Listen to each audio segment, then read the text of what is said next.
अस्सलाम वालेकुम वरहमतुल्लाहि वबरकातुहू। रब इश्रह ली सदरी वयस्सिर ली अमरी वहलुल उक़दतम मिन लिसानी यफ़क़हू क़ौली। Am I clear? Everything is audible? Walaikum salam wa rahmatullahi wa barakatuh. Yes, alhamdulillah. Okay. Let's begin our 42nd session of Ar-Rahiq al-Makhtoom, the Seal Nectar, biography of our noble Prophet Muhammad sallallahu alaihi wasallam. अल्हम्दुलिल्लाह the last session हम लोगों ने जो conclude किया था वो अबी Salma expedition था, जहाँ जो 1st of Muharram 4th after हिजरी में हुआ था। एंड देन अभी हम आगे बढ़ते हैं।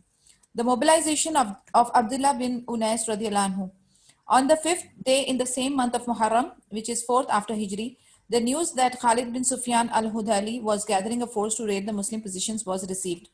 The Prophet Muhammad sallallahu alaihi wasallam commanded Abdullah bin Unais radiyallahu anhu to march out against the enemy and destroy them.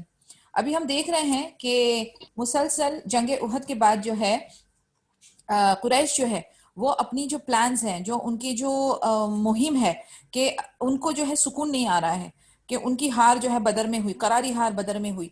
उसके बाद जंग उहद में भी उन लोगों को जो कामयाबी वो चाह रहे थे उस तरीके की कामयाबी उनको नहीं मिली, तो वो बैक टू बैक जो है वो प्लान्स और अपने एक्सपीडिशंस जो है वो कर रहे थे। एंड मुस्लिम आर्मी भी जो नबी सल्लल्लाहु अलैहि वसल्लम का जो तर्ज अमल था वो भी इसी तरीके से था कि he is also on guard. वो बिल्कुल भी स्टॉप नहीं हो रहे थे, वो बिल्कुल अपना सेल्फ डिफेंस जो है और प्रोटेक्शन जो है वो खत्म या कम नहीं कर रहे थे। तो he was all prepared and even Quraysh were all prepared.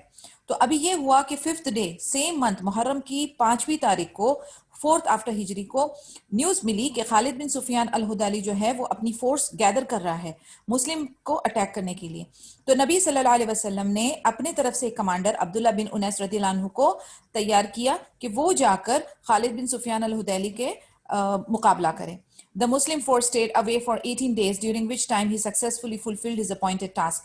He killed the leader of the rebels and brought his head back to Medina on Saturday, 7 days before the end of Muharram. The Prophet Muhammad sallallahu alaihi wasallam gave him a staff as a reward while saying, "This will function as a sign of recognition for you and me on the day of resurrection." On his deathbed, Abdullah requested that the staff to be also be placed with him in his shroud. अभी ये हुआ कि जैसे ही अब्दुल्ला बिन उनैस रदियल्लाहु अन्हु को उन्होंने कहा कि आप जाकर इनका मुकाबला करें, तो मुस्लिम फोर्स जो थी वो तकरीबन 18 दिन के लिए इसमें इन्वॉल्व रही। इसमें जो टास्क था उनका, क्या टास्क था उनका? खालिद बिन सुफियान अल हुदैली का मुकाबला करना। उसमें वो कामयाब हो गए और उन्होंने क्या किया, उसका सर जो है कलम करके मदीने में सैटरडे को लेकर आए, 7 दिन मुहर्रम के खत्म होने से पहले। नबी सल्लल्लाहु अलैहि वसल्लम बहुत खुश हुए। खुश होके उन्होंने उनको अपना स्टाफ, यानी अपना वो जो स्टाफ को हम लोग क्या कहते हैं, लकड़ी जो नहीं होती है उनकी, वो दी उनको एज अ रिवॉर्ड और उनसे कहा कि तुम मेरी तरफ से ये रखो और यौमुल आखिरा के दिन ये जो है उस चीज की निशानी होगी कि तुमने एक टास्क जो है वो इतनी बाखूबी निभाया। तो नबी सल्लल्लाहु अलैहि वसल्लम ने उसको as a gift he gifted him. किसको गिफ्ट किया? अब्दुल्ला बिन उनैस रदियल्लाहु अन्हु को। तो उनको वो स्टाफ, वो लकड़ी दी। अब जब अब्दुल्ला की जब मौत होने वाली थी तो उन्होंने रिक्वेस्ट किया कि ये जो है, ये जो लकड़ी है ये मेरे साथ मेरे कफन के अंदर रैप कर दिया जाए। तो ये उनकी आखिरी ख्वाहिश थी। The Raji mobilization. In Safar 4th after Hijri, a delegation from the tribes of Adal and Qarah came to Medina and asked the Prophet Muhammad sallallahu alaihi wasallam to send back with them a group of companions who can instruct them in the religion. They claimed that some Muslims existed among them. अब मुहर्रम खत्म हो गया, हम सफर पे पहुंच रहे हैं 4th after हिजरी में। द डेलीगेशन जो थे ट्राइब्स के, कौन से 2 ट्राइब्स, अदल और कराह, वो मदीना में आए एंड नबी सल्लल्लाहु अलैहि वसल्लम ने उनके साथ कुछ सहाबाज भेजे जो कि दीन के बारे में उनको तालीम दे सके। अब आप देखें कि अलग अलग कबीले जो हैं, Samina please mute your mic, Samina Jasna please mute your mic. अब डिफरेंट जो कबीले हैं वो नबी सल्लल्लाहु अलैहि वसल्लम के पास पहुंचते हैं, क्या चीज के लिए? उनके साथ ज्वाइन करने के लिए, फोर्सेस ज्वाइन करने के लिए, प्लस दीन की तालीम हासिल करने के लिए। तो नबी सल्लल्लाहु अलैहि वसल्लम का तर्ज अमल क्या होता था?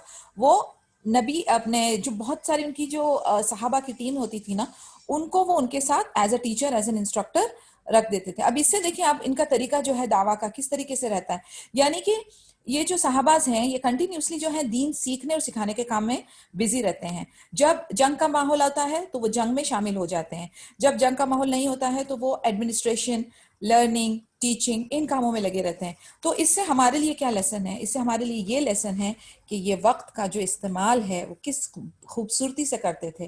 कहीं पर भी हमने देखा है या पढ़ा है कि वो अपने कंफर्ट जोन में है, वो अपने रिक्रिएशन में है, वो अपने मी टाइम में है। मैं ये नहीं कहती कि आप बिल्कुल भी अपना मी टाइम ना करें या आप इंजॉय ना करें या आप अपने कंफर्ट जोन में ना जाएं, लेकिन हमारा प्रॉब्लम क्या है पता है कि अगर हमारे पास 24 घंटे मौजूद हैं तो उसका बेहतरीन प्रोडक्टिव हिस्सा हम अपनी रिक्रिएशन में लगा रहे हैं, हम अपनी फिजिकल ब्यूटिफिकेशन में लगा रहे हैं, हम जो है गैर जरूरी चीजें जिसका हमारी दुनिया और कब्र और आखिरा में कोई फायदा ना हो, उन चीजों के पीछे हम भाग रहे हैं। तो मेरी सिर्फ आपसे ये ही रिक्वेस्ट है, ये ही सजेशन है, यही टिप है कि अपने वक्त का इस्तेमाल इस तरीके से करें जिससे आपकी दुनिया, आपकी कब्र और आपकी आखिरा इंशाल्लाह बिइज़्निल्लाह फायदेमंद हो, आपके लिए वो बहुत प्रोडक्टिव एंड कंस्ट्रक्टिव साबित हो। जैसे हम देख रहे हैं अभी के सहाबाज जो हैं, जैसे मैंने आपसे कहा कि अपने फारिग वक्त में दीन सीखते सिखाते थे, और जब जंग का माहौल होता था, जब भी नबी सल्लल्लाहु अलैहि वसल्लम की ऑर्डर आती थी कि आपको जाना है ये गजवा पे, ये एक्सपीडिशन पे, ये इन्वेजन पे, तो वो खड़े हो जाते थे। यानी वो अपनी बॉडीज, अपने माइंड का भी ख्याल रखते थे कि they are in the training, they are in the practice, उनका वो स्टेट ऑफ माइंड इन इबादा, उनका state of mind in relaxation भी मेंटेन हो। एट द सेम टाइम वो हमेशा जिहाद के लिए तैयार रहते थे। तो ये है हमारे लिए take home message, that we have to be ready for anything and everything. ऐसा नहीं होना चाहिए कि अब मैं उठूंगी, फिर तैयारी करूंगी, फिर मेरे पास हिम्मत आएगी। आपने हमेशा अपनी कब्र के लिए तैयारी आपको रखनी है। आपने हमेशा अपने, you have to face your lord. आप सोचें क़यामत और आखिरत जब आएगी तब आएगी। जैसे ही इंसान की मौत हो जाती है तो उसकी बुक्स जो है वो क्लोज हो जाती है, तो आपका तो मामला शुरू हो जाता है उसी वक्त। तो आर यू प्रिपेयर्ड? एक स्ट्रेट क्वेश्चन अगर मैं आपसे आज पूछूं, क्या आप प्रिपेयर हैं अपनी मौत के लिए? क्या आप प्रिपेयर हैं to face your lord? Actually नहीं, हम लोग नहीं प्रिपेयर हैं। हमें जो है, इसीलिए ये थॉट जो है हमारे दिमागों में और हमारे दिलों में हमेशा रहना चाहिए। जैसे ही अजान होती है, हम कोई भी काम कर रहे हैं, तो आप ये सोचें कि अगर मेरी इस पल यानी अगर मौत आ जाती है तो क्या मैं इमीडिएटली अकाउंटेबल हूँ उस सलाह के लिए जो मैंने अभी अभी छोड़ी है या मैंने डिले किया है? डोंट डिले योर सलाह। एक और एक हदीस का मफहूम मुझे याद आ रहा है कि हजरत आयशा से पूछा कि नबी सल्लल्लाहु अलैहि वसल्लम का व्हाट डज ही डू जब वो घर पे होते हैं, तो उन्होंने कहा कि मैं ये कामों में भी हमारे साथ इन्वॉल्व होते हैं, हमारी मदद करते हैं नबी सल्लल्लाहु अलैहि वसल्लम, and he is with the family and doing everything. कहते हैं द मोमेंट अजान होती है तो वो हम लोगों से गैर हो जाते हैं, ही becomes stranger to us, he will drop whatever thing he has in his hand and he goes for his इबादा। मसलन हमने अपने काम करते रहना है, जो हम कर रहे हैं, हमारी ड्यूटीज, हमारी रिस्पॉन्सिबिलिटीज को हम अंजाम दे रहे हैं। द मोमेंट अजान की आवाज आपके कान में जाती है, द मोमेंट आपकी सलाह का वक्त हो जाता है, आपने जो आप कर रहे हो कितना भी जरूरी है, drop it immediately and go for your वुदू। पहले औकात में नमाज पढ़ने की कोशिश करें, पहले औकात में अपनी जो ऑब्लिगेटरी ड्यूटी है टुवर्ड्स अल्लाह अज़्ज़ा वजल वो अदा करने की कोशिश करें, क्योंकि हमें मौत का पता नहीं है। The moment that hits you, ना तो उसका डिले हो सकता है, ना तो वो अगले टाइम पे यानी डाइवर्ट हो सकती है। जो वक्त अल्लाह ने मुकर्रर किया है उस वक्त वो आपको मौत आएगी, which means you have to be prepared. और कहते हैं कि जो आपकी फर्स्ट डिले सलाह है उसकी सबसे फर्स्ट पनिशमेंट मिलती है, वयाउज़ुबिल्लाह। तो हमें उस कंडीशन में अल्लाह के सामने मौजूद नहीं होना है कि हमने अपनी नमाज को दुनियावी गैर जरूरी हकीर काम के लिए तर्क किया। आप सिर्फ एक सोचें कि हमारा जो क्रिएटर, खालिक, मालिक, मुदब्बिर है, उसकी जब हमें आ गई हय्या अलल फलाह, come to success, that's it, that is the true success.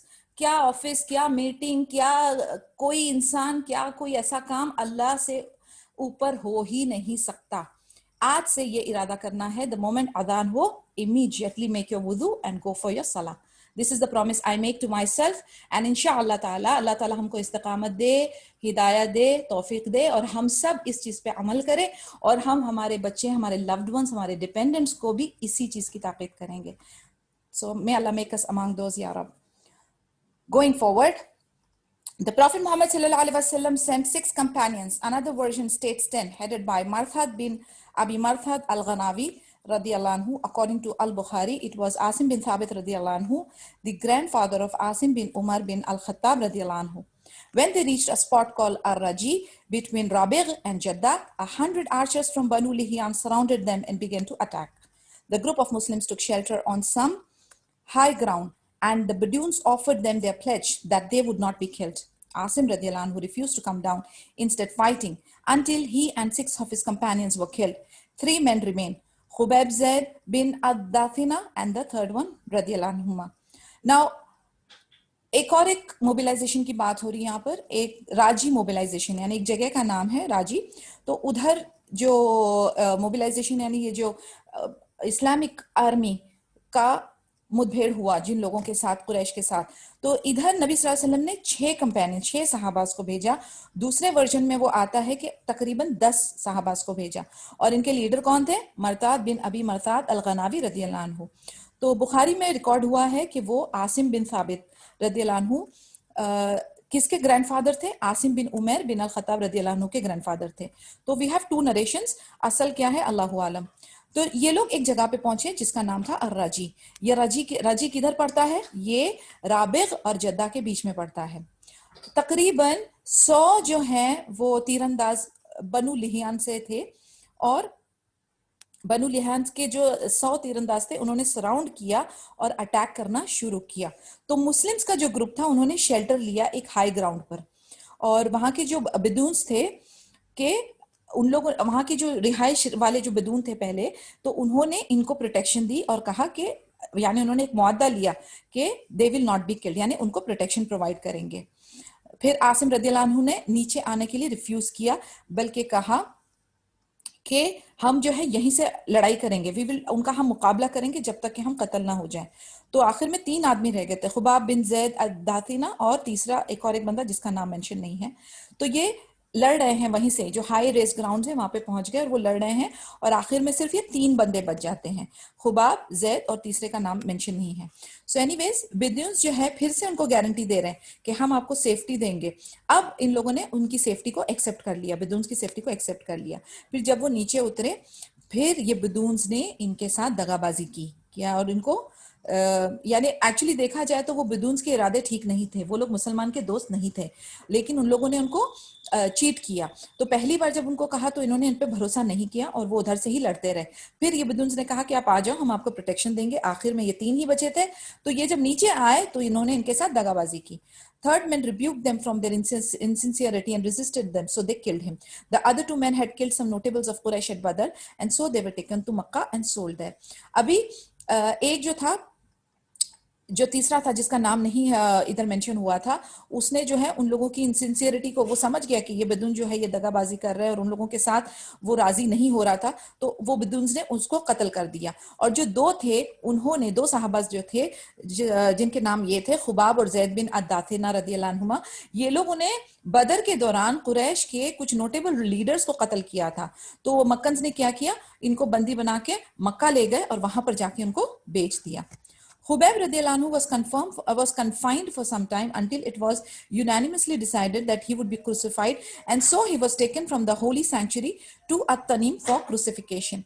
अब मक्का में गए, अब इनको पता है कि खुबैब रदियल्लाहु अन्हु ने बदर में इनके लीडर्स को कत्ल किया है, तो ये लोगों ने क्या किया, उसको क्रूसीफाई किया. क्रूसीफाई का मतलब आप समझते हैं, जैसे कि वो सूली पे चढ़ा देना, जैसे कि वो एक पिलर होता है उसके ऊपर रख के एक्स बना के, क्रॉस बना के, कीले वगैरह लगा के फिर कत्ल कर देते हैं. आई मीन उन्होंने जुल्म किया. While there, he requested a respite so that he can offer 2 units of prayer. After giving the final salutation of the prayer, he turned to his executioners and said, "Had I not been afraid that you would have thought that I was afraid of that, I would have prayed for a long time." अब आप इस सहाबा का reaction देखें, सुभान अल्लाह, Khubaib रदियल्लाहु अन्हु का। इन्हें पता है कि ये अकेले हैं, इन्हें पता है कि ये प्रिजनर ऑफ वॉर के तौर पे उनकी तरफ है, इन्हें पता है कि वो उनके साथ क्या मामला करेंगे। इनको डिक्लेयर कर दिया गया कि इनको क्रूसिफाइड किया जाएगा, बट वो कर क्या रहे हैं?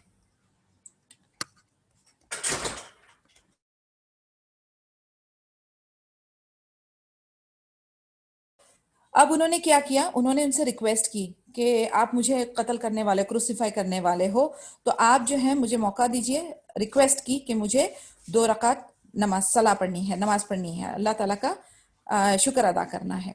और फिर वो और ऐड क्या कर रहे हैं, कमेंट क्या ऐड कर रहे हैं, कहते हैं कि अगर आप ऐसा ना सोचते कि मुझे मौत का डर हो गया है, अगर आपके दिल में ये ख्याल ना आता, तो मैं जो है अपनी सलाह या अपनी इबादत जो है वो तवील करता।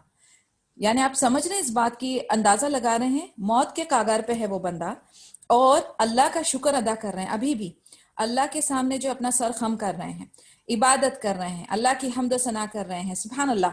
यानी खत्म, जिंदगी खत्म, इतनी बुरी तरीके से उनकी मौत होने वाली है, लेकिन वो इसको अपनी शहादत को कितना बड़ा दर्जा दे रहे हैं, अल्लाह का शुक्र अदा कर रहे हैं। और ये भी कह रहे हैं, कहते हैं कि मैं अपनी इबादत तवील करना चाहता हूं, लेकिन मुझे ये डर है कि आप सोचोगे कि मैं जो है मरने से डर रहा हूं या बहाने कर रहा हूं या और बोरो कर रहा हूं टाइम जिंदगी का, इसीलिए मैं अपनी सलाह को छोटा कर रहा हूं। यानी आप इमेजिन करें, अब ये हमारे लिए एक लेसन है कि हम लोगों को तो कोई हमारे सर पे तलवार नहीं टंगी हुई है, कोई हमारा शहादत का कोई दर्जा कोई नहीं, हमारे पर कोई भी परेशानी नहीं है। हम अपने अपने कंफर्ट जोन में बैठे हैं, हम बिल्कुल रिलैक्स्ड हैं, आगे हमारी जिम्मेदारी नहीं, पीछे हमारी जिम्मेदारी नहीं, कोई सर पे हमारे नहीं। लेकिन क्या हमारे सजदे तवील हैं? क्या हमारी सलाह में वो खशू है? क्या हम उस तरीके से हक अदा करते हैं? हम लोगों ने बस फॉर्मेलिटी करनी है, सुभान अल्लाह, ऐसे मुर्गे की तरह चोंच मारते हैं जैसे उस तरीके से हमने सजदे करने, इधर उधर हमारी दुआएं, हमारी सूरतें चल रही होती हैं, हमारे ख्याल 10 गैस बंद हुआ कि नहीं हुआ, कौन आया, ये गया वो गया, सारे थॉट्स, सारी चीजें जो घूमी हुई है वो नमाज के दौरान हमें याद आ रही होती हैं, सुभान अल्लाह। और इनका तर्ज अमल देखें, यानी this is what is the beauty of सलाह, तब जाके वो सकीनत और वो स्टेट ऑफ मुतमइन्ना मिलती है। बट वी आर लॉस्ट, हम लोग रूटीन करते हैं, बट स्टिल हमारी कोशिश क्या होनी चाहिए, दैट वी डू इट, खूबसूरती से वजू करें, खूबसूरती से अपनी सलाह को अदा करें, एक एक पोजीशन को हम जस्टिफाई करें, हमारे सुजूद में जाते ही साथ you have a direct connection. आप सोचें बस अल्लाह ताला इज रिस्पॉन्डिंग टू यू, आपको पता है बाकायदा, यानी सूरह फातिहा का ईच वर्ड्स का रिप्लाई है, अल्लाह ताला रिप्लाई दे रहे हैं, allow him to reply, respond to you, feel the communication, feel the connection. जब आप इस चीज में कामयाब हो जाएंगे तो फिर आपको जो है वो रियल टेस्ट ऑफ ईमान एंड रियल टेस्ट ऑफ सलाह आने लगेगा। और फिर जाके आप you will wait, you will literally wait के एक नमाज सलाह के बाद दूसरी सलाह का वक्त कब हो रहा है, और फिर आप उसको ना बहुत अपनी रूहानी तौर पर, नफ्सियाती तौर पर इंजॉय करने लगेंगे। राइट नाउ हमें मजा इसलिए नहीं आ रहा है क्योंकि अभी तक हमने वो टेस्ट चखा ही नहीं। So again I am insisting, try, अल्लाह से ये जो रगबत है ना, इसकी आप तलब करें, and then you will feel the power of prayer, the power of सुजूद, द पावर ऑफ दुआ, द पावर ऑफ इबादा। It was Khubayb radiallahu anhu who first set the tradition of offering 2 units of prayer before being executed. अब देखिए, अब ये Khubaib से ये रस्म चलनी शुरू हो गई कि अगर एग्जीक्यूशन की कभी बारी आती है, ये प्रिजनर ऑफ वॉर के लिहाज से या शहीद होने के लिहाज से, तो 2 रकात उससे पहले सलाह पड़ी जाए, उनसे ये ट्रेडिशन शुरू हुआ, सुभान अल्लाह। He then said, Lord, count them one by one and exterminate them to the last one. Afterwards, he recited some verses of the poetry which eloquently spoke of the atrocities borne by him and testified to his faith in Allah Azza wa Jal at this hour of suffering. यानी इस moment पर भी उनके कलिमात अल्लाह की हम्द सना के लिए, and then count करें one by one जब तक कि आखिरी बंदा भी नहीं कत्ल हो जाता। यानी अल्लाह की राह में कत्ल होने के लिए वो अपनी शान, अपना ऑनर समझते हैं। और फिर चंद पोएट्रीज, मैंने आपको बताया इन लोगों का एक वो कल्चर था। सो ही सेड सम पोएट्रीज जिसमें उन्होंने इनके जुल्म सितम, जो मक्कन या कुफार के जुल्म सितम है, उसको बयान किया। फिर उन्होंने अपनी शहादा को भी टेस्टिफाई किया दोबारा से, इस तकलीफ के मोमेंट में भी अपनी शहादा को रिन्यू कर रहे हूँ। The confederates have gathered their tribes around me and summoned all those who could come. They have gathered their women and children. I am bound firmly to a lofty trunk.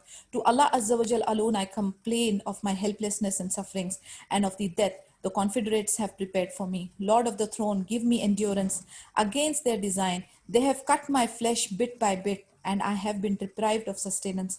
They gave me the option to choose infidelity, but death is preferable. Tears rolled out of my eyes, though not of fear. By Allah Azza wa Jal, I fear not if I die as a Muslim. On what side I fall for the sake of Allah Azza wa Jal. खूबसूरत वल्लाही। वो कहते हैं कि ये सारे जो है ना, ये कुफार जो हैं वो गैदर हुए हैं, सारे ट्राइब्स जो हैं वो इकट्ठे हो गए हैं। उन्होंने अपनी औरतों और बच्चों को भी इस ये जो हौलनाक वाली इवेंट है उसके लिए कलेक्ट किया।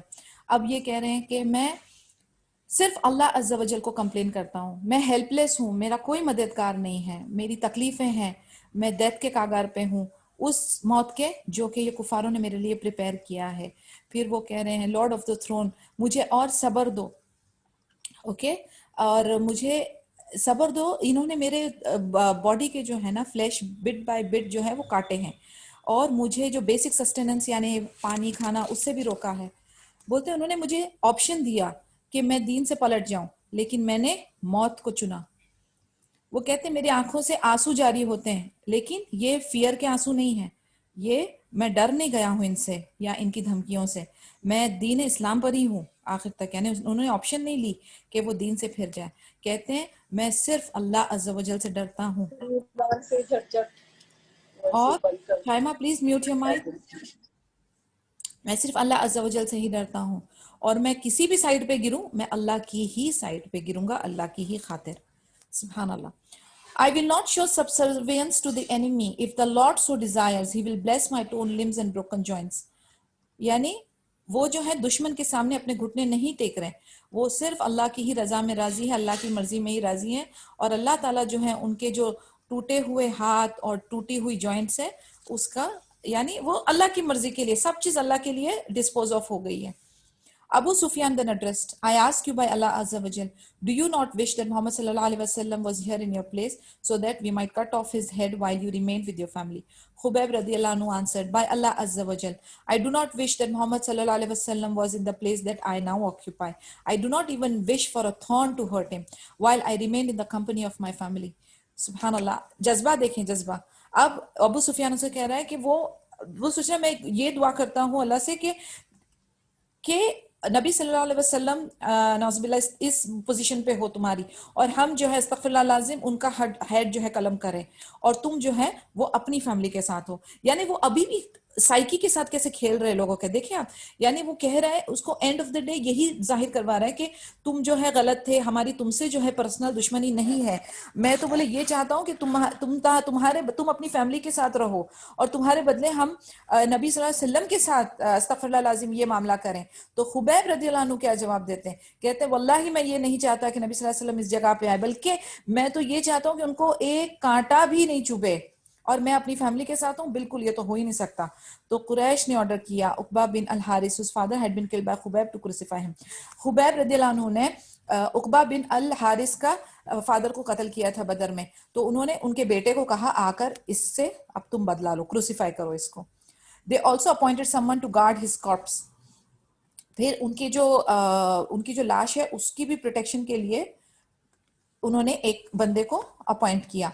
अमर बिन Umayya अद-दमी was able to secretly remove and buried him during the night. He was later reported that shortly before his crucifixion, he was seen eating a bunch of grapes, although not even a date was available in Makkah at that time. In fact, it was nothing but sustenance bestowed upon by Allah Azza wa Jal. अब अमर बिन उमैया जो था अद-दमरी को उन्होंने कहा कि इनकी जो लाश है, डेड बॉडी है, उसको सीक्रेटली रिमूव करो और रात को इनको दफन करें। और फिर उसके बाद बिफोर हिज क्रूसिफिकेशन, यानी इनकी खुबैब रदियल्लाहु अन्हु के क्रूसिफिकेशन के पहले कुछ लोगों ने कहा कि हमने देखा उनको कि वो ग्रेप्स खा रहे हैं, बंच ऑफ ग्रेप्स खा रहे हैं, हालांकि उस वक्त मक्का में खजूर भी नहीं था, ग्रेप्स भी नहीं थे। तो ये हमें बताता है कि ये अल्लाह अज़्ज़ा वजल जो है अपने नेक बंदों के लिए कैसी कैसी रहमत, कैसी कैसी नेमतें प्रोवाइड करते हैं, ये अल्लाह और वो नेक बंदे को पता होता है, बाकी किसी को नहीं पता होता है। तो दिस इज जस्ट कि समवन सॉ इट, सो इसकी कोई ऑथेंटिकेशन हमारे पास नहीं है, but since it is mention in the book I am just reading it out for you. As for Zayd bin al-Dathina radiallahu anhu, he was purchased by Safwan bin Umayyah and killed as a revenge for the death of his father. ये तो एक सहाबी का मामला था ना, Khubaib. जो दूसरे सहाबी थे जिनका नाम जैद बिन अल-दाथिना रदियल्लाहु अन्हु था, उनको सफवान बिन उमैया ने खरीदा था और फिर कत्ल कर दिया था, क्योंकि जैद बिन अल-दाथिना रदियल्लाहु अन्हु ने जंग बदर में सफवान बिन उमैया का बाप का कत्ल किया था, तो उसने अपना बदला ले लिया। The Quraysh, one of whose notables was killed by Asim radiallahu anhu, sent a person to where he was slain in order to give a portion of his body. However, to their disappointment, his corpse could not be reached because a large swarm of hornets were shielding him against any wrongful interference. Asim radiallahu anhu had given his lord a pledge to remain immune against any tampering of the polytheist concerning his body, and also to stay apart from any contact with the enemies of Allah. When Umar bin al-Khattab radiallahu anhu heard this piece of news, he said, Allah verily protects his believing slaves after death, just as he does during his lifespan. Yani, alhamdulillah. One second, please.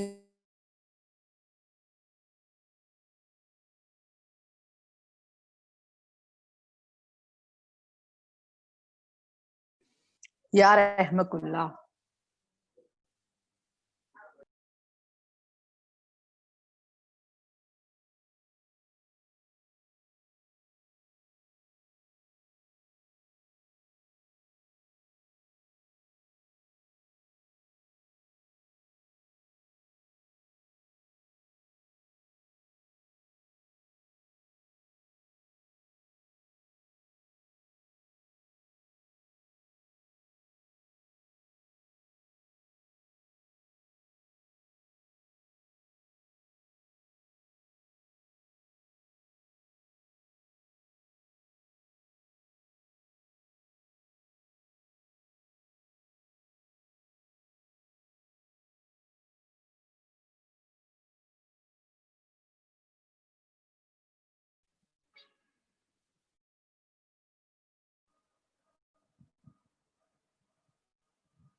Excuse me, जी हाँ जी। तो कोई बात नहीं, यरहमुकल्लाह। Then what happened was, Quraish के एक notable जो थे वो किसके हाथों मरे थे? आसिम रदियल्लाहु अन्हु। Okay, so he sent a person जहां पर उनका कत्ल हुआ था in order to get a portion of his body. However, उनके डिसअपॉइंटमेंट में क्या हुआ, उनके डेड बॉडी की तरफ लोग पहुंच ही नहीं पाए, क्योंकि अ स्वॉर्म ऑफ हॉर्नेट्स जो थी वो उनको शील्ड कर रही थी उनकी डेड बॉडीज को। अब आप देखेंगे कुरैश जो थे ना, इनकी कोशिश क्या होती थी कि ये जो सहाबाज हैं जिन्होंने जंगे बदर में कुरैश के जो नोटेबल्स, जो उनके नोन लोग थे, उन लोगों को कत्ल किया था, तो ये लोग क्या करते थे कि इनसे जीते जी इनका बदला तो नहीं ले सके, या किसी भी तरीके से इनके ऊपर वो अपना खुंदक या खुन्नस नहीं निकाल सके, तो ये उनकी डेड बॉडीज को कैप्चर या उसको हासिल करना चाहते थे। फिर वो डेड बॉडीज के साथ बुरा मामला करके अपने आप को तसल्ली देते थे। बट अल्लाह अज़्ज़ा वजल का सुभान अल्लाह काम कैसा है, देखो आपके, वो उनको जीते जी भी प्रोटेक्ट करते थे, उनकी डेड बॉडीज को भी प्रोटेक्ट करते थे, ताकि उनके साथ वो खुराफत ना कर सके। तो उसी तरीके से आसिम रदियल्लाहु अन्हु की डेड बॉडी को वो लेना चाह रहे थे कि कुछ हमें पोर्शन मिल जाए, कोई हिस्सा मिल जाए, फिर हम लाकर अपनी दिलों को ठंडक पहुंचाएंगे। लेकिन अल्लाह अज़्ज़ा वजल ने क्या किया, लार्ज स्वॉर्म ऑफ हॉर्नेट्स उधर पहुंचा दिए, ताकि वो उनको शील्ड कर रहे थे, यानी प्रोटेक्ट कर रहे थे, ताकि उनके साथ कोई रॉन्ग इंटरफेरेंस ना हो। Asim radiallahu anhu had given his lord a pledge to remain immune against any temperings of the polytheists concerning his body, यानी मुशरिक को। yes Shabana, What is the meaning of hornet? जज़ाकल्लाह खैर। मीनिंग ऑफ हॉर्नेट्स, अभी हिंदी उर्दू का word ना मैं आपको बताती हूँ, because it becomes little difficult to translate exactly in Hindi and Urdu, but I'll get you the word. Hornets is like a large wasp. Wasp आप समझते हैं, जैसे बी नहीं होती, बी, वॉस्प आपको पता है क्या होता है? हाँ हाँ जी जी जी, मुझे पता है माशाल्लाह. WASP. यस हाँ, यस तो yes. it's a kind of a wasp. Okay, जज़ाकल्लाह खैर. यानी it's a इसको अगर मैं लेमन की लैंग्वेज में एक्सप्लेन करूं तो it is a larger version of a bee. Okay okay. Okay, larger yellow colour version की ऑफ अ बी. होती है, येलो कलर की. येलो एंड ब्लैक ही होती है वो भी. जी जी, ठीक है ठीक है. ठीक है, भेड़ तो कहते हैं उसको उर्दू में, भेड़ भेड़ कहते हैं. रेड. ओके, तो ये रेड ना, आई होप आई एम नहीं, प्रोनाउंसिंग भेड़ भेड़ भेड़. वेड. ओके, सो ये वॉस्प और हॉर्नेट जो है वो पूरा उसका लार्ज स्वॉर्म जैसे एक बड़ा सा उसका जमघट जो है वो डेड बॉडी को प्रोटेक्ट कर रहा था. इस वजह से लोग उनके पास गए नहीं और कोई खुराफात उन्होंने की नहीं. क्यों? क्योंकि अल्लाह ताला का ये कानून है कि जो अल्लाह के दोस्त हैं, ओके, जिन्होंने अल्लाह की खातिर अपनी ऐसी बड़ी बड़ी कुर्बानियां की हैं, तो अल्लाह ताला takes the responsibility in his hands and that is how we know that अल्लाह हैज प्रोटेक्टेड आसिम रज़ियल्लाहु अन्हु's डेड बॉडीज आल्सो. फिर when उमर इब्न खत्ताब रज़ियल्लाहु अन्हु को ये खबर का पता चला तो उन्होंने क्या ब्यूटीफुल कमेंट दिए कि अल्लाह सुब्हानहु व तआला verily protects his believing slave after that just as he does during his lifespan. यानी अल्लाह अज़्ज़ा वजल अपने नेक बंदों की जैसे जीते जी प्रोटेक्शन करते हैं उसी तरीके से मरने के बाद भी करते हैं. सुभान अल्लाह. अब आप देखें ये फॉरएवर प्रोटेक्शन हमें मिल जाती है. यानी सिर्फ हमारे जीते जी ही नहीं, हमारे मरने के बाद भी सुभान अल्लाह हम टोटल और कंप्लीट प्रोटेक्शन में होते हैं. और ये बात सिर्फ ये इन्हीं के लिए, इन्हीं सहाबास के लिए लागू नहीं है, ये हमारे लिए भी लागू है इंशाल्लाह. यानी हम अगर अल्लाह के नेक बंदे बने रहते हैं तो we can expect a protection for our generation. यानी आप देखें सुभान अल्लाह, I just want to make a reference here of सूरत अल कहफ, वकान अबूहुमा सालिहन. यानी कि अगर आप नेक बंदे हैं, आप अपने बच्चों के लिए खूब सारी दुआएं कर रहे हैं, आपके अमाल अच्छे हैं, अल्लाह आपसे राजी है, तो अल्लाह ताला आपके जीते जी ही नहीं, आपके मरने के बाद भी आपकी जनरेशन की प्रोटेक्शन करते हैं. सुभान अल्लाह. So this is a lesson for us कि हम देखें इतनी सी मेहनत हम कर रहे हैं अपनी जीते जी जिंदगी में और अल्लाह ताला हमें लाइफ टाइम गारंटी दे रहे हैं. लाइफ टाइम के अलावा मरने के बाद भी इस टाइप की इंश्योरेंस कौन दे सकता है? अल्लाह अज़्ज़ा वजल के अलावा. तो आप देख लें ये सौदे का फायदा है, इसमें कोई नुकसान नहीं है. तो इसीलिए हो सके अपनी लॉ सिर्फ अल्लाह अज़्ज़ा वजल से लगाएं, क्योंकि इसी में ही दुनिया आखिरा की कामयाबी है. The tragedy at the wall of Mauna, the Mauna well tragedy, which was even more horrible than that of Ar-Raji, took place in the same month. Abu Bara Amir bin Malik, who was nicknamed the spear player, came to Allah's Messenger sallallahu alaihi wasallam in Medina. Allah's Messenger sallallahu alaihi wasallam called him to embrace Islam, but he neither agreed nor refused. अभी एक और एक tragedy का किस्सा यहाँ पे हम जानेंगे, जिसका जो वेल ऑफ माउना के नाम से माना जाता है. ये एक कुआं है, एक जगह है जहाँ एक कुआं है, उस जगह का नाम है माउना. इधर ये हुआ कि अबू बरा आमिर बिन मालिक, जिसको ये लोग कहते थे वो भाला फेंकने में उसकी महारत थी, तो वो नबी सल्लल्लाहु अलैहि वसल्लम के पास में मदीने में आए. नबी सल्लल्लाहु अलैहि वसल्लम ने उनको दीन की दावत दी, बट ना तो उसने एक्सेप्ट किया ना तो उसने रिजेक्ट किया.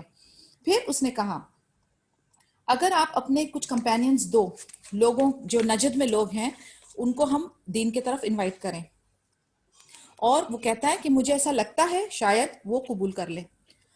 द मैसेंजर ऑफ अल्लाह सल्लल्लाहु अलैहि वसल्लम सेड कि नहीं, मुझे डर है कि नजद के लोग उनको कत्ल कर देंगे.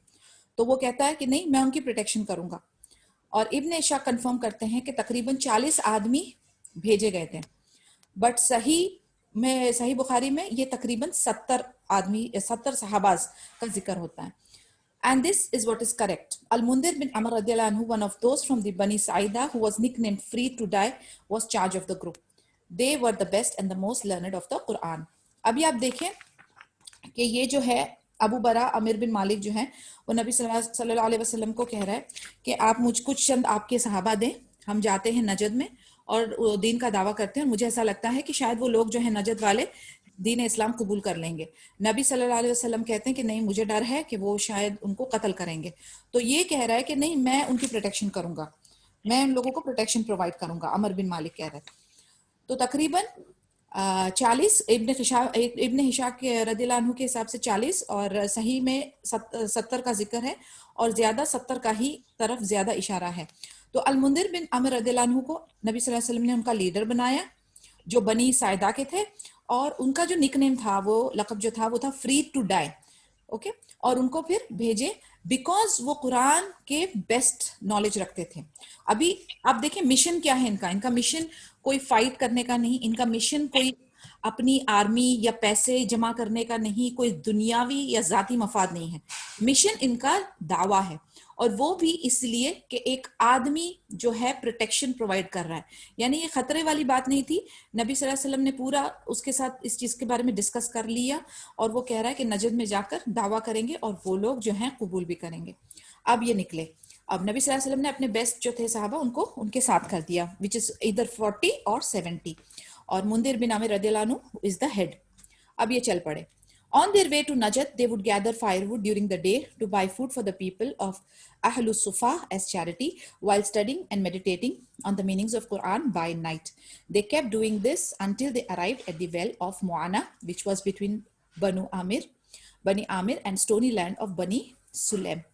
अब इनका काम कैसा था, ये चलते हैं और दिन में जो हैं वो फायरवुड गैदर करते हैं, लकड़ियां कलेक्ट करते थे, चुनते थे ताकि वो खाना अरेंज कर सकें। किसके लिए? अहलुस सुफा के लिए। अहलुस सुफा कौन? हमें इस चीज की आइडिया है definitely. These are the people who dedicated their life for learning दीन, एंड ये इनका जो काम था ना, ये यही था दीन इस्लाम का काम। दिन में जो है वो दे आर डूइंग द मेहनत, और रात को जो है वो अपना कुरान की स्टडीज कर रहे हैं, और जब जंग का ऐलान होता है तो जंग के लिए निकल पड़ते हैं। यानी पूरी तरह से इन्होंने अपने आप को डेडिकेट कर दिया था दीन इस्लाम के लिए। तो उसी तरीके से ये दिन में लकड़ियां अपने लिए कलेक्ट करते हैं ताकि खाने पीने का इंतजाम हो, रात को अपना कुरान पढ़ते हैं, तदब्बुर करते हैं, सीखते, और उसके बाद ये पहुंचे वेल ऑफ मुआना के पास। कहां पर? जहां ये बनी आमिर और बनी सुलैम स्टोनी लैंड है उसके बीच में पड़ रहा है। They stayed there and sent the message of the Prophet Muhammad sallallahu alaihi wasallam with Haram bin Milhan radiyallahu anhu, the brother of Sulaim, to Amir bin At-Tufail, the enemy of Allah. Amir did not pay any attention to the message. Instead, ordered a man to spear Haram in the back. When the spear penetrated Haram's body, he saw the blood and said, Allahu Akbar. That is, Allah is the most great. By the Lord of Kaaba, I have won. अब ये हुआ, उन्होंने एक message भेजा नबी सल्लल्लाहु अलैहि वसल्लम को, किसके हाथों? हराम बिन मिल्हान रदियल्लाहु अन्हु। अब हराम बिन मिल्हान कौन थे? ये ब्रदर थे सुलैम रदियल्लाहु अन्हा का, जो उमैर बिन तुफैल जो है वो दुश्मन इस्लाम है। ठीक है, तो अब ये मिक्स्ड रिलेशंस है, मतलब एक भाई जो है वो दीन इस्लाम पे है, दूसरा जो है वो ऑपोजिट है। तो ये हुआ कि आमिर ने जो है वो मैसेज तो नहीं सुना, उसने एक आदमी को कहा कि भाला लो और हरम के पीठ पे भोग दो, और हरम की बॉडी को उन्होंने, यानी वो जो भाला था उसने पियर्स कर दिया, और वो उसी वक्त ही यानी उसकी जान निकल गई। लेकिन उसके कलिमात क्या थे? अल्लाहु अकबर, अल्लाह इज द मोस्ट ग्रेट, और by the lord of Kaaba I have won. यानी वो भी देखें आप कि उसके साथ दगाबाजी हुई, उसका नाहक कत्ल हुआ, बिला वजह उसकी जान जा रही है, लेकिन उसके आखिरी कलिमात ये है अल्लाहु अकबर, हम्दो सना अल्लाह की, और मैं जीत गया। सुभान अल्लाह, आपने मेरे साथ दगाबाजी की, आपने मेरी जान ले ली, आपने मेरा कत्ल कर दिया, लेकिन उसकी कलिमात क्या निकल रहे? हम्दो सना अल्लाह की निकल रही है, और मैं जीत गया, मैंने फतेह पा ली। क्यों? क्योंकि ये लोगों का जो जज्बा है कि इनके साथ चीटिंग होए, इनके साथ दगाबाजी हो, इनके साथ जुल्म होए, लेकिन ये अपने आप को कामयाब समझते थे क्योंकि इनकी नीयतें साफ थी। इनकी जो नीयतें थी वो अल्लाह के काम की थी, दीन को फैलाने के काम की थी, दावा की थी। लेकिन अगर सामने वाला दगाबाजी कर जाता है तो उसमें उसका नुकसान है, ये जानते हैं, ये बात उन्हें पता है। इनका यकीन अल्लाह अज़्ज़ा वजल पे है कि ये जानते हैं कि हम जो है कामयाब हो गए। सुभान अल्लाह। Then the enemy of Allah promptly called out Bani Amir to fight the rest of the Muslims. Bani Amir refused due to them being under the protection of Abu Bara. So he turned to Bani Sulaim for help, and the people of Usay, Ril and Dakhwan, who were people of Bani Sulaim, responded to his call. The companions of the Prophet, who were surrounded by idolaters, continued fighting until they were all martyred. अभी आप देखें situation, ये लोग जो हैं वो उधर पहुंचे हुए हैं, ठीक है, वो जो वेल है उसके पास, माउना के पास पहुंचे हुए हैं। बनी सुलैम है, बनी आमिर वहां पर है, और ये लोग जो हैं, अभी एक मैसेंजर जा रहा है नबी सल्लल्लाहु अलैहि वसल्लम के पास, तो वो मैसेंजर को उन्होंने कत्ल कर दिया, ठीक है, वो हराम रदी अल्लाह अन्हु को। उसके बाद अब वो क्या कर रहे हैं, जो ये बचे हुए लोग हैं वहां पर, उनको कत्ल करने के लिए उनकी प्लानिंग चालू हो गई। तो वो ये जो डिफरेंट 2 क्लैन्स है ना, बनी आमिर और बनी सुलैम, इनको वो मना रहे कि हम इनको कत्ल करते हैं। बनी आमिर ने रिफ्यूज कर दिया, क्योंकि एक अबू बरा था जिन्होंने इनको प्रोटेक्शन देने की मांग की थी, तो इसीलिए वो डर रहे हैं। बनी आमिर नहीं उनको राजी हो रहे हैं। फिर बनी सुलैम के पास वो जा रहे हैं कि द पीपल ऑफ उसैया रिल एंड दखवान हु वर पीपल ऑफ बनी सुलैम रिस्पोंडेड टू द कॉल। अब बनी आमिर ने रिजेक्ट कर दिया और बनी सुलैम ने हाँ कर दी। The companions of the Prophet who were surrounded by idolaters continued fighting until they were all martyred. अब आप सोचें ये कितनी बड़ी चीटिंग, कितनी बड़ी दगाबाजी उसने की है, ठीक है, कितनी बुरी तरीके से उसने, यानी आप देखें छोटे छोटे हिस्सों में मुसलमान का कत्ल होते जा रहा है, छोटे छोटे ग्रुप्स बना के उनको धीरे धीरे कमजोर किया जा रहा है। अब ये अबू बरा आमिर बिन मालिक ने भी वही काम किया, 70 बेहतरीन लोगों को बुलवा के और दूसरे लोगों को भड़का के इनका कत्ल करवाने लगे। तो बनी आमिर ने तो नहीं किया, लेकिन बनी सुलैम ने मिलकर फिर इन लोगों को, सहाबास को कत्ल करने की खुराफात की। अब मुसलमान जो थे उनके पास ज्यादा चांस नहीं था, बिकॉज वो पूरे काफिरों और मुशरिकों से घिरे हुए थे, लेकिन फिर भी उन्होंने जंग की और अल्हम्दुलिल्लाह कत्ल हुए, शहीद हो गए। The only survivor was Ka'b bin Zaid bin an-Najjar radiyallahu anhu, who was carried wounded from among the dead. It was during the battle of Al-Khandaq, the trench, that he was killed. अब ये सारे लोगों में यानी तकरीबन 69 लोग कत्ल हो गए, सिर्फ एक सहाबा बचे थे जिनका नाम था काब बिन जैद बिन अन-नज्जार रदियल्लाहु अन्हु। इनको इन लोगों ने यानी जो पूरे डेड बॉडीज थी उसमें से ये वुंडेड थे, इनकी जान अभी तक खारिज हुई नहीं थी, तो इनको पकड़ा गया और इनको इन्होंने लिया। और इनकी डेथ कब हुई थी? जब जंग खंदक हुई तब इनकी डेथ हुई। Amir bin Umayyah ad-Darmi and Al-Mundhir bin Uqba bin Amir, who were entrusted with the animals of the Muslims and who were far away, rushed to the fight when they saw the birds circling in the air over the battleground. Al-Mundhir was killed while Amir bin Umayyah was captured. अभी दो सहाबाज और थे जो कि ये Muslims के जो animals हैं उनका ख्याल रख रहे थे, तो वो उनके नाम ऐसे थे, उमर बिन उमैया अद-दमरी रदियल्लाहु अन्हु और अल-मुंदिर बिन उक़बा बिन आमिर रदियल्लाहु अन्हु। तो इन्होंने देखा कि वो जो वेल के पास का जो इलाका है उधर ऊपर जो है बर्ड्स घूम रही हैं, ऑफ कोर्स डेड बॉडीज हो जाती है तो आपको पता है व्हाट इज द रूटीन। तो उन्होंने देखा वो बर्ड सर्कल कर रही हैं उस एरिया में, तो वो लोग उधर पहुंचे। जैसे ही उधर पहुंचे तो एक को कत्ल कर दिया गया, अल-मुंदिर रदियल्लाहु अन्हु को कत्ल कर दिया गया और आमिर बिन उमैया रदियल्लाहु अन्हु को कैप्चर कर दिया गया। Amir set him free when he came to know that he was from the tribe of Mudar. However, this was after he had cut his hair. He released him due to the fulfillment of a pledge of his mother to set a slave free. Aamir जो है, आमिर रदियल्लाहु अन्हु को छोड़ दिया गया क्योंकि उनको पता चला कि ये कौन से कबीले को बिलोंग करता है, ट्राइब ऑफ मुदार को, तो उन्होंने उनको छोड़ दिया, बट उनके बाल उन्होंने काट लिए थे। Amir bin Umayyah radiallahu anhu returned to the Prophet Muhammad sallallahu alaihi wasallam and conveyed the painful news of the disaster that befell them. अब ये हुआ कि आमिर बिन उमैया रदियल्लाहु अन्हु नबी सल्लल्लाहु अलैहि वसल्लम के पास पहुंचे और उनको ये दर्दनाक और बड़े दुख वाली न्यूज़ उनको बताई, which resulted in the murder of 70 of the best believers. यानी ये बहुत बड़ा नुकसान हो गया क्योंकि best and strong believers जो थे उनका कत्ल हो गया था. It recalled the tragedy of Uhud, with the difference that those killed at Uhud were killed in a clear battle, but those of Mauna were killed in a disgraceful treachery.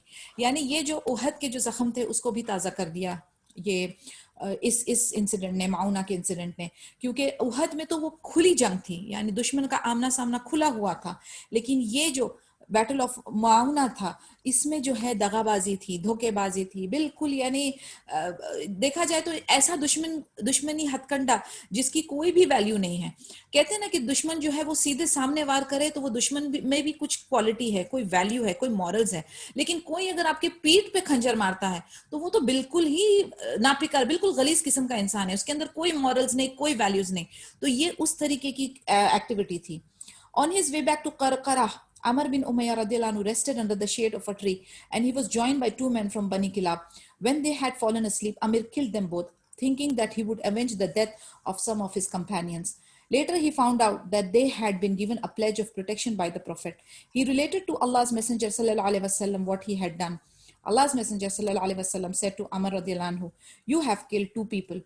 Their blood money shall be a debt I have to discharge." He then engaged himself in collecting for their blood money from the Muslims and their allies, the Jews. This would later become a cause for the invasion of Banu an-Nadir. अब ये सारे यानी दगाबाजी और इतनी गम और इतनी मुसीबत के माहौल में आप एक किस्सा सुने और अपने नबी सल्लल्लाहु अलैहि वसल्लम के साथ आपको बेइंतहा मोहब्बत ना हो जाए तो बताएं मुझे। अब आप देखिए, हमने देखा कि माउना में किस तरीके से 70 बेस्ट सहाबी चले गए, कितना दुख कितना गम हो रहा है। अभी ये जो अमर बिन उमैया रदियल्लाहु अन्हु अपना एक किस्सा सुना रहे कि ऑन द वे बैक जब वो वापस आ रहे थे, एक जगह थी जिसका नाम करकरा था, तो वो एक झाड़ के नीचे रेस्ट करने लगे। तो उधर बनु किलाब के 2 बंदे आ गए और बनु किलाब के ये 2 बंदे आ गए तो अमीर रदियल्लाहु अन्हु ने क्या किया, उनका कत्ल कर दिया। उन्होंने कहा कि मैं ये दुश्मनी इलाके से है तो मैं इनका कत्ल कर देता हूं। अब हुआ ये, इसने आकर क्यों कत्ल किया? उन्होंने कहा मैं कुछ तो अपने सहाबास का बदला लूंगा ना, हमारे तकरीबन 70 आदमी गए हैं तो इनके भी जाने चाहिए। तो उन्होंने उनको कत्ल कर दिया। नबी सल्लल्लाहु अलैहि वसल्लम के पास आके उन्होंने बात बताई है। अब नबी सल्लल्लाहु अलैहि वसल्लम कहते हैं कि तुमने ये क्या किया, क्यों किया तुमने?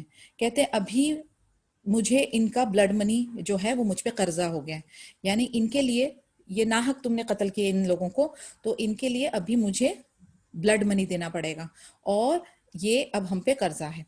फिर उन्होंने मनी कलेक्ट करना शुरू किया मुस्लिम से और यहूद जो उनके अलाइज थे उनसे कलेक्ट करना शुरू किया। And this would later become a cause of invasion of बनु नदीर, यानी ये एक वजह बनी जो इन्वेजन हुआ था बनी नदीर का। इंशाल्लाह आगे भी आएगा, हम पढ़ेंगे। तो ये एक इंसिडेंट जो है उसकी वजह बनी। यानी अब आप देखें कि हालांकि अपने 70 बेस्ट लोगों को गवा चुके हैं और वो भी इनकी खुली दगाबाजी, खुली इनका ट्रेचरस बिहेवियर देखकर, बट फिर भी नबी सल्लल्लाहु अलैहि वसल्लम को गवारा नहीं है कि वो किसी भी दुश्मनी पार्टी के भी लोगों को नाहक कत्ल करे कोई मुस्लिम। तो जबकि ये अमर जो उधर मौजूद थे, उनकी कैफियत और इमोशंस हक है, he is a human being, उनका जो गुस्सा होना या उनके अंदर बदले की आग जलना बहुत नेचुरल है, इट इज ऑब्वियस, राइट? और वो बड़े खुशी होकर अपने नबी सल्लल्लाहु अलैहि वसल्लम को वो किस्सा बता रहे हैं कि शायद उनको भी उस चीज से तसल्ली होगी, लेकिन नहीं, नबी सल्लल्लाहु अलैहि वसल्लम ने अपनी वैल्यूज और अपने मॉरल्स को कभी भी नहीं छोड़ना, तो बहुत दूर की बात है, कम तक नहीं किया। वो कहते हैं हमें ब्लड मनी देना पड़ेगा क्योंकि तुमने नाहक इन दोनों का कत्ल किया है, वो तुम्हारे साथ जंग की हालत में नहीं थे, whatever it is they did, उनका मामला अल्लाह के साथ है, लेकिन तुमने इसका कत्ल किया, अब हमें इसका ब्लड मनी अरेंज करना पड़ेगा, ये हम पे कर्जा है।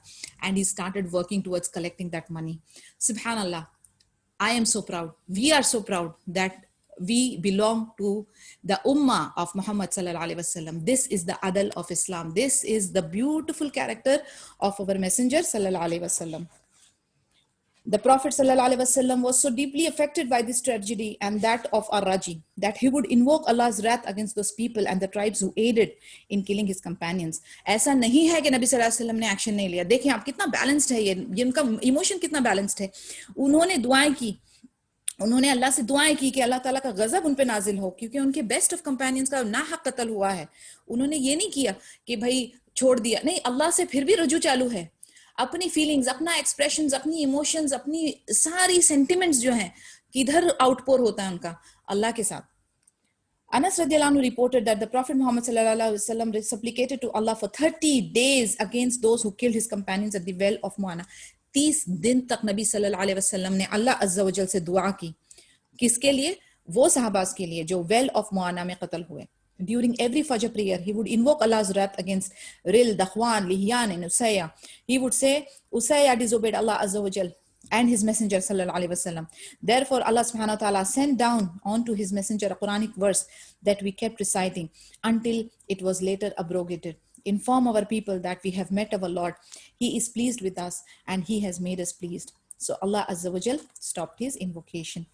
यानी तकरीबन 30 दिन तक अल्लाह नबी सल्लल्लाहु अलैहि वसल्लम ने इनके अगेंस्ट में दुआ की, और आफ्टर एवरी फजर जो है वो अल्लाह से दुआ करते थे कि अल्लाह का गजब नाजिल हो। किस पर?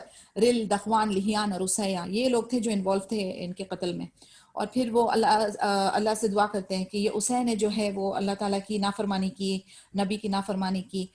फिर अल्लाह अज़्ज़ा वजल ने कुरानिक वर्स को जो है वो वही नाजिल की, और फिर उसके बाद कि उनको एक और एक इशारा इस तरीके से हुआ नबी सल्लल्लाहु अलैहि वसल्लम को कि वो जो सहाबाज हैं वो अपने रब से मिल लिए और अल्लाह उनसे राजी है और वो अपने अच्छे ठिकाने पे पहुंच गए हैं। फिर उसके बाद नबी सल्लल्लाहु अलैहि वसल्लम ने ये दुआओं का सिलसिला खत्म किया। यानी सुभान अल्लाह, Allah's connection with the people and the people's connection with नबी सल्लल्लाहु अलैहि वसल्लम कितना वाज़े, कितना खूबसूरत, कितना स्ट्रांग है कि अल्लाह ताला इनका ओके हमें क्या दिख रहा है, इनका कत्ल हो गया, बट वो कहाँ पर पहुंच गए, बेहतर ठिकाने पे पहुंच गए। ओके, अल्लाह ताला उनसे राजी, वो अल्लाह ताला से राजी, वो अपने इस खूबसूरत ठिकाने पे पहुंच गए। नबी सल्लल्लाहु अलैहि वसल्लम अल्लाह के साथ अपनी जो उनकी जो फीलिंग है वो एक्सप्रेस करने में लगे हुए हैं। सुभान अल्लाह, अल्लाह ताला ने उनको भी इस चीज का तसल्ली दे दी एंड दुआओं का सिलसिला अल्हम्दुलिल्लाह खत्म हुआ। बट आप देखें कि कनेक्शन कितना स्ट्रांग है और जो रूट है उनके, जो रूट है और जो रिएक्शन है और जो रिस्पॉन्स है वो कितना सही है।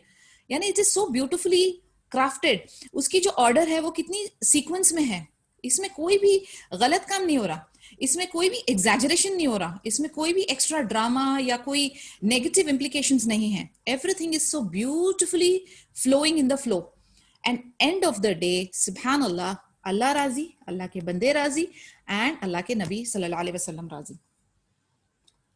The invasion, oh I think we'll have to stop here, it's already 3 o'clock. इंशाल्लाह कल हम लोग जो है ना invasion of बनी नदीर लेंगे। If there is any questions, it is an open forum, you can ask please. 42. सुभान अल्लाह, it gets so interesting कि मुझे पता ही नहीं चलता कि कब टाइम हो गया। सुभान अल्लाह। हाँ जी, कोई क्वेश्चन है, नहीं है discussion, then we will close. सुब्हानकल्लाहुम्मा व बिहम्दिका नशहदु अल्ला इलाहा इल्ला अंता नस्तगफिरुका व नतूबु इलैक। अस्सलामु अलैकुम व रहमतुल्लाहि व बरकातहू। जी रेन बोले। हाँ, वालेकुम सलाम वरहमतुल्लाहि वबरकातुह।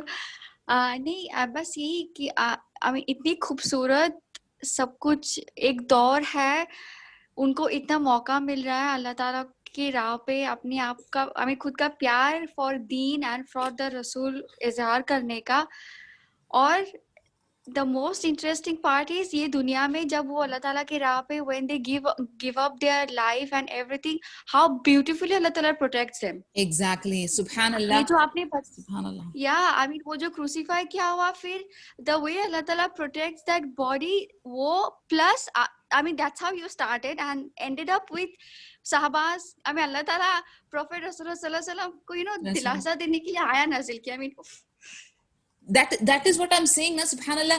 आप देखें इन लोगों का जो रिएक्शन होता है, जो रिस्पॉन्स होता है, यानी देखें जीते जागते कंफर्ट जोन में हम लोगों को सब कुछ मिल रहा है and we are not thanking अल्लाह अज़्ज़ा वजल।